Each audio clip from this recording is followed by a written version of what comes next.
السلام علیکم ورحمۃ اللہ وبرکاتہ۔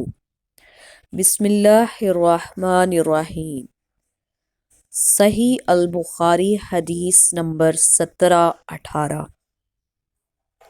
ہم سے اس حدیث کو ابو الولید نے بیان کیا، ان سے شعبہ نے، انہیں عبداللہ بن جبیر نے خبر دی،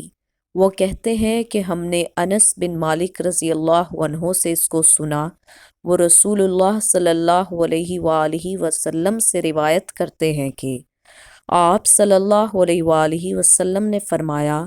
انصار سے محبت رکھنا ایمان کی نشانی ہے اور انصار سے کینہ رکھنا نفاق کی نشانی ہے۔ صحیح البخاری حدیث نمبر 17 اور اس کا سٹیٹس سندن صحیح ہے۔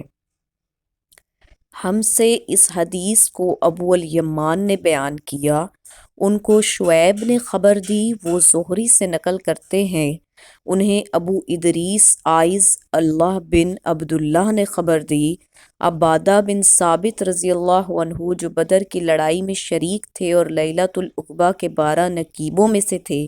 فرماتے ہیں کہ رسول اللہ صلی اللہ علیہ وآلہ وسلم نے اس وقت جب آپ کے گرد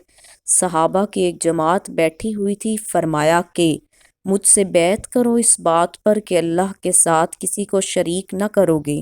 چوری نہ کرو گے، زنا نہ کرو گے، اپنی اولاد کو قتل نہ کرو گے، اور عمدن کسی پر کوئی بہتان نہ باندھو گے، اور کسی بھی اچھی بات پر خدا کی نافرمانی نہ کرو گے۔ جو کوئی تم میں اس عہد کو پورا کرے گا تو اس کا ثواب اللہ کے ذمے ہے، اور جو کوئی ان بری باتوں میں سے کسی کا ارتکاب کرے اور اسے دنیا میں سزا دے دی گئی تو یہ سزا اس کے گناہوں کے لیے بدلہ ہو جائے گی، اور جو کوئی ان میں سے کسی بات میں مبتلا ہو گیا اور اللہ نے اس کے گناہ کو چھپا لیا تو پھر اس کا معاملہ اللہ کے حوالے ہے، اگر چاہے معاف کرے اور اگر چاہے سزا دے۔ صحیح البخاری حدیث نمبر 18 جس کا سٹیٹس سندن صحیح ہے۔